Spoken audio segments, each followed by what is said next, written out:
अस्सलाम वालेकुम। कैसे हैं आप सभी लोग? आई होप कि आप सभी बिल्कुल अच्छे होंगे, खैरियत से होंगे। अल्हम्दुलिल्लाह हम भी बिल्कुल खैरियत से हैं और उम्मीद करती हूँ कि आप लोगों की रमज़ान की थकन उतर गई होगी, ईद की थकन उतर गई होगी और सारी अब जो रमज़ान की और ईद की वाइब्स हैं वो धीरे धीरे कम हो रही हैं। और साथ ही शुरू हो जाता है शादियों का सीज़न और तबीयत ख़राब का सीज़न। क्योंकि या तो ये होता है कि रमज़ान की थकन होती है, ईद की थकन होती है, फिर खट्टा मीठा ठंडा ये सब खाना होता है और रूटीन भी चेंज होता है, तो तबीयत ख़राब होती है। तो वही आजकल मेरे साथ चल रहा है। बहुत ज़्यादा थ्रोट इन्फेक्शन हो गया है, कोल्ड और फ्लू हो गया है और इस चक्कर में मैंने कोई भी ब्लॉग ईद का शेयर नहीं करा था। छोटी छोटी सी क्लिप्स मैंने आप लोगों के साथ शेयर कर दी हैं कि चांद रात पे किस तरह से तैयारी हुई थी। अल्हम्दुलिल्लाह इस बार सुकून से मेहंदी भी लग गई थी और मेरे यहाँ वही मेहंदी आर्टिस्ट आती हैं जो हर साल आती हैं। उनका नंबर मैंने लास्ट ईयर भी टैग कर दिया था। वो शादी वगैरह पे भी लगाती हैं और ऐसे इवेंट पर भी लगाती हैं, तो उनको कॉल करके हम बुला लेते हैं। बहुत अच्छी मेहंदी लगाती हैं, जो डिज़ाइन आप दिखाएं वो सेम वैसी कॉपी कर देती हैं। और एक दिन पहले हमने अपने अच्छे तरह से बिल्कुल अपने आप को खूब पैम्पर करा था। मैनिक्योर पेडिक्योर वगैरह सब कुछ करवा लिया था, सारी हमने थकन उतार ली थी और चांद रात पे हम पूरी रात जागे थे क्योंकि माशाल्लाह सभी के यहाँ बहुत कुछ बनता है, हमारे यहाँ भी बहुत कुछ बनता है और हम सिंगल हैं बनाने वाले। तो पूरी रात हमने जाकर सारी तैयारियाँ करी थी। तो ये रात के 2 बजे का टाइम है। हम लोग गए हैं मार्केट में और मेरी बहन की फैमिली, तो हम लोगों ने थोड़ा सामान भी लिया था और हम लोग गए थे आइसक्रीम वगैरह खाने के लिए। और देखिए चांद रात पे कितना सख्त कोहरा हो गया था, इतना मौसम ठंडा हो गया था। ईद के दिन भी मौसम बहुत ठंडा था।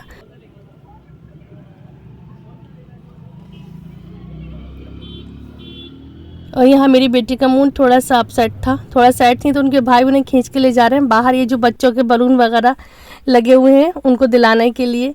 तो ये छोटे छोटे से हंसी मजाक के साथ अल्हम्दुलिल्लाह ये चांद रात गुजर गई थी। और मेरे हस्बैंड दिन में कई बार गए थे। मैं ईद पर बनाती हूँ छोले कुलचे बनाती हूँ, तो उसमें कुलचे रेडीमेड आते हैं, तो कुलचे नहीं मिले थे। मेरे हस्बैंड कई बार दिन में देखा थे, लेकिन जब हम रात को 2 बजे गए थे और वो शॉप खुली हुई थी तो वहाँ पे वो कुलचे भी मिल गए। तो ये है मेरी ईद की ड्रेस, मतलब जो मैंने अपने घर पे पहनी थी। ये मैंने फर्स्ट डे पहनी थी क्योंकि अपने घर में मुझे बहुत सारी कुकिंग करनी थी, सर्विंग करनी थी, तो मैंने बहुत सॉफ्ट सा ये लॉन का ड्रेस पहना है। बहुत ही सॉफ्ट कंफर्टेबल ये ड्रेस थी। तो ये मेरा लुक था। और ये कश्मीरी बैंगल मुझसे भी छूती नहीं रही, तो यहाँ पर ये कश्मीरी बैंगल्स पहन के मैं भी खूब इतराई थी। लास्ट ईयर इसी तरह से वायरल हुई थी फर्शी शलवार, जो कि मैंने बिल्कुल नहीं पहनी थी क्योंकि वो बिल्कुल भी कंफर्टेबल नहीं थी। बहुत बड़ा उसका पायंचा होता था, मुझे बिल्कुल भी पसंद नहीं थी, तो वो तो मैंने नहीं ली। अच्छा, शीर बनी थी, यानी शीर खुरमा बना था, क़िमामी बनी थी, उसके साथ मैंने बिरयानी भी रखी थी। ये है हैदराबादी बिरयानी, मतलब मसाले वाली बिरयानी। और इसको साथ में रखने से क्या होता है कि जो लोग आते हैं वो मीठा खा खा के बोर हो जाते हैं। वैसे तो चटपटी चीज़ें भी थी, लेकिन बिरयानी देख के सबका दिल खुश हो जाता है, तो सब बहुत शौक़ से खाते हैं बिरयानी। तो आज के दिन मैंने बनाई थी ये बिरयानी, जिसकी रेसिपी मैं आप लोगों के साथ शेयर कर रही हूँ। तो पहले चिकन को बहुत अच्छी तरह से ऑयल में फ्राई कर लेंगे। पहले हमने प्याज को फ्राई करके निकाल लिया था, फिर उसी ऑयल में हमने चिकन को फ्राई करा है। फिर इसमें हमने लहसुन अदरक का पेस्ट डाल देंगे और इसको फ्राई करेंगे और साथ ही कुछ मसाले डालेंगे। मसालों में मैंने लिया था धनिया पाउडर, सौंफ का पाउडर, हल्दी पाउडर, नमक और थोड़ा सा गरम मसाला, पीली मिर्च, हल्दी। वैसे मैंने सारे मसाले पीछे लिख दिए, मुझे वॉइस ओवर के टाइम में थोड़ा शायद कुछ भूल रही हूँ। और जो हमने प्याज को फ्राई करा था वो भी अब यहाँ डाल देंगे। तो यहाँ पर चिकन को हम जितना अच्छा फ्राई करेंगे उतनी मज़े की ये बिरयानी बनकर तैयार होगी। साथ में दही के साथ भूनेंगे इसको और फिर डालेंगे इसमें ढेर सारे टमाटर। तो आप सोच सकती हैं कितनी मज़े की बिरयानी बनेगी। इसमें टमाटर भी हैं, दही भी है, नींबू का रस भी जाएगा, तो डेफ़िनेटली बहुत टेस्टी बनती है और इस रेसिपी को ज़रूर ट्राई करिएगा। तो इस तरह से पूरा चिकन बनकर तैयार हो गया था। अब यहाँ पे हमने चावलों को बॉईल कर लिया है। तो चावल को बॉईल करने में भी हमने थोड़ा ऑयल डाला है, होल स्पाइसेस डाले हैं, गरम मसाला डाला है, नमक डाला है और ये मैंने सैला चावल इस्तेमाल करे थे। इसको पहले मैंने भिगो दिया था और फिर मैंने इसको लेयरिंग कर दी थी। लेयरिंग करी थी जब सारी चीज़ें मेरी तैयार हो गई थी, छोले, शीर, दही बड़े सब तैयार हो गए थे, लास्ट में मैंने इसको दम पर रखा था। तो सारी मैंने तह लगा दी थी और एक तह मैं लगाती हूँ दही की, जिसमें मैं डालती हूँ चाट मसाला, केवड़ा वाटर और येलो फूड कलर। तो इन सब की लेयरिंग कर दी थी और साथ में डाल दिया था नींबू का रस। तो 2-3 नींबू का रस इसमें डाल देंगे, उसको दम पर रख देंगे 20 से 25 मिनट के लिए, बिल्कुल लो फ्लेम पर। उसके बाद इसको खोलेंगे तो बहुत ही खुशबूदार और मज़ेदार सी ये बिरयानी बनकर तैयार हो जाएगी। तो अब मैं इसको गर्मा गर्म सर्व करती हूँ और साथ में दिखाती हूँ कि और क्या क्या चीज़ें मैंने तैयार करी थी। इसमें था छोले कुलचे, शीर खुरमा, कीमामी, दही बड़े और चिकन के समोसे और चिकन की मकरोनी। तो माशाल्लाह पूरे दिन खूब मेहमान आए थे।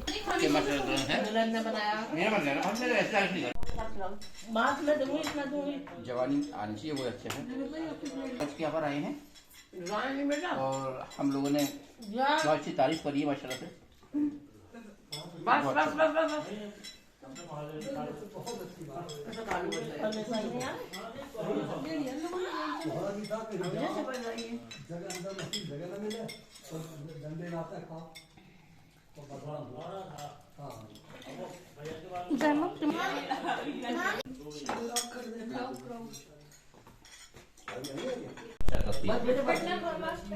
अल्लाह ताला आपको ऐसी उम्र दराज करे, हर साल कराते रहे।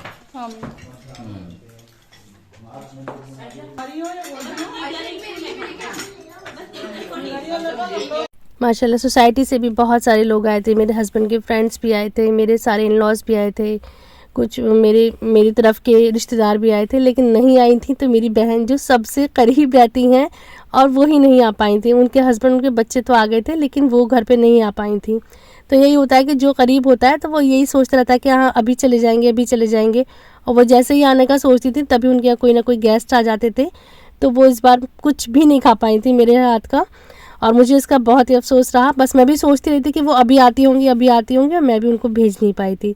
तो इसका मुझे अफसोस रहा। अगले साल उन्हें सबसे पहले मैं अपने घर बुला के उनको खिलाऊँगी। अल्लाह ताला खैर से अगली ईद लाए। अच्छा, अब ईद की वाइब्स ख़त्म हो गई थी, उसके बाद हमने शादियाँ भी अटेंड कर ली थी। उसके बाद हो गई मेरी ज़बरदस्त तबीयत ख़राब, थोड़ी इन्फेक्शन हो गया था, फ्लू कोल्ड सब कुछ हो गया था। इतनी ज़्यादा मेरी तबीयत ख़राब थी कि मुझसे बेड से उठा ही नहीं जा रहा था। पूरे शायद दवाओं का असर था कि मैं पूरे दिन और रात बस सोती रही। 2-3 दिन तो मुझे बिल्कुल भी कुछ पता ही नहीं था। तो यहाँ पे खाने का मसला हो रहा था, तो मेरी जो हेल्पर है वो इतनी अच्छी हैं।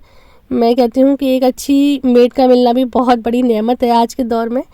तो उन्होंने बहुत ही मतलब खुलूस के साथ, काम तो देखो सब कर देते हैं, उनके पैसे मिलता है काम करते हैं, लेकिन बहुत ही अपनेपन के साथ उन्होंने फिर मेरा खाना बनाया था। तो मैंने उनको बोल दिया था कि चटपटे से ज़रा आलू के पराठे बना लेना, जिससे कि मेरा जो मुंह का टेस्ट है वो अच्छा हो जाए। तो उन्होंने इतने मज़े के क्रिस्पी आलू के चटपटे पराठे बनाकर तैयार करे थे। मैं बिल्कुल सो रही थी तो उनकी बेटी बोली कि बाजी आप तो वीडियो बनाती थी, आप तो अब कुछ शूट ही नहीं कर रही। तो मैंने कहा मेरी तबीयत भी ठीक नहीं है, इधर मैं ईद की वजह से बिज़ी थी, मैंने तो कुछ भी शूट करा नहीं है। तो बोली लाइए मैं रिकॉर्ड कर लेती हूँ, तो मैं बनाती हूँ आपकी वीडियो। तो उनकी बेटी इसको शूट कर रही हैं। तो इस तरह से मेरी ईद गुज़री है, अल्लाह का शुक्र है। बहुत अच्छी तरह से रोज़े गुज़रे, बहुत अच्छी तरह से ईद गुज़री है। अब शादियाँ भी ख़त्म हो गई हैं, वैसे कुछ शादियाँ भी हैं आगे, लेकिन अब जो तबीयत ख़राब थी वो भी अल्हम्दुलिल्लाह बहुत बेहतर है। तो इंशाल्लाह आगे मैं अपने व्लॉग्स कंटिन्यू करूँगी।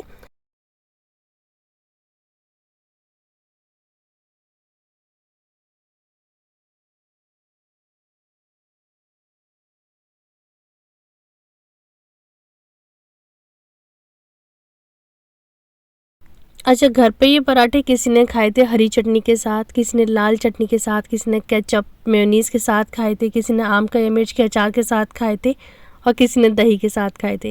लेकिन मैंने ये पराठे खाए थे सिर्फ चाय के साथ, क्योंकि मैं कोई भी खट्टी चीज़ नहीं ले सकती थी गले की वजह से, नज़ले की वजह से।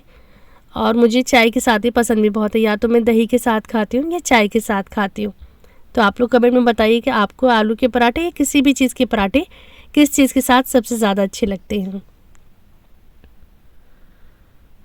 और देखिए ईद के बाद सबका हाल ये होता है कि मेहंदी जब छूटती है तो कितने ख़राब हाथ हो जाते हैं। तो जगह जगह से मेहंदी के स्पॉट लगे हुए हैं जो कि देखने में बड़े ही ख़राब लगते हैं। तो बस 1-2 दिन की बात और है, ये भी बिल्कुल साफ़ हो जाएंगे।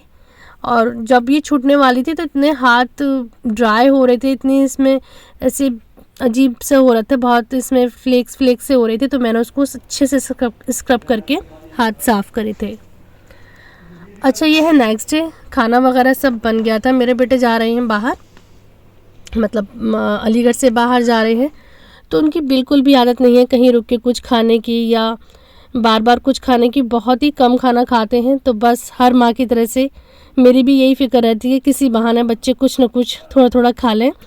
तो मेरी कोशिश थी कि ये जा रहे थे उनके बैग में मैं ये सैंडविच रख दूँगी। ये सैंडविच बना रही हूँ मैं उनसे छुप के, क्योंकि अगर उन्हें पता चल जाएगा कि मैं उनके लिए सैंडविच बना रही हूँ, उनके साथ बैग में रखूँगी, तो वो कभी भी नहीं ले जाएंगे और इसे यहीं छोड़ जाएंगे। तो मैंने इसमें यहाँ पे आलू के भुर्ते की स्टफिंग थी वो डाल दी है, साथ में मेयोनीज़ केचप भी इस पर लगा दिया है और इसको मैं अंडे में रैप कर दूँगी।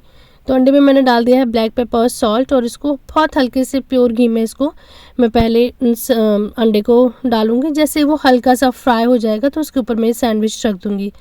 तो इस तरह से ये एक हेल्दी सा उनके लिए एक ऑप्शन हो जाएगा उनके बैग में। अल्लाह करे कि वो खा लें। और मैं इसको बिल्कुल भी उन्हें नहीं बताऊंगी कि मैंने इनके बैग में रख दिया है। मैं इसका फ़ोटो ले लूँगी और जब वो जाएंगे तो उनके रास्ते में मैं फ़ोटो सेंड करूँगी, तुम्हारे बैग में रखा है, इसको खा लो। तो माँओं को ये सब जतन करने पड़ते हैं अपने बच्चों के लिए। और बच्चा भी जब ऐसा हो कि बिल्कुल उसको खाने को बहुत ही जी चुराते हैं खाने से, और इस तरह से रुक कर तो वो बिल्कुल भी रास्ते में कुछ नहीं लेंगे। हाँ, उनके हाथ में, उनके बैग में कोई चीज़ निकल आए तो शायद खा भी लें। तो उसी सब की ये कोशिश चल रही है। तो इस तरह से बड़े मज़ेदार सा सैंडविच बन गया था। तो इसको मैं रैप करूँगी। अच्छा, आप लोग मुझे बताएं कि ये एल्युमिनियम फॉइल काफ़ी टाइम से ऐसी आ रही है, किसी भी ब्रांड की ले लीजिए, ये बीच में से इस तरह से इसका कलर ख़राब हो जाता है। ये साइड में तो इसमें शाइनिंग रहती है और ये बीच का हिस्सा ऐसा फेड हो जाता है। तो ये क्यों हो रहा है, किस वजह से हो रहा है? और मैंने बहुत सारे ब्रांड चेंज करके मंगाई हैं एल्युमिनियम फॉइल, लेकिन सब में यही शिकायत आ रही है। पता नहीं क्या रीज़न है, अगर आप लोगों को पता हो तो मुझे बताइएगा। तो खैर में मैंने इसको फॉइल में रैप कर दिया है सैंडविच। वैसे तो मैंने अंदर केचप लगा दिया था, लेकिन साथ में एक पाउच और रख दिया है और यहाँ पे मैंने ठंडे पानी की बोतल भी रख दी है। वैसे तो वो पानी ले लेते हैं बीच में, लेकिन मैंने कहा था सैंडविच के साथ ज़रूरत पड़ेगी तो वो भी इसको पानी को भी ले लेंगे। तो ये मैं अब रख दूँगी इनके बैग में और साथ ही मैं इसका एक फ़ोटो भी क्लिक कर लूँगी जो कि मैंने ये फ़ोटो भी ले लिया है। अब मैं जब ये चले जाएंगे तो मैं शेयर करूँगी, उनको ये सेंड कर दूँगी फ़ोटो। तो ये थी मेरी आज की वीडियो। ये चल रहा है आजकल मेरी लाइफ में। दुआ करिएगा जल्दी से मेरा गला और मेरी तबीयत ठीक हो जाए। इंशाल्लाह जल्दी मिलते हैं नेक्स्ट वीडियो में। अल्लाह हाफिज़।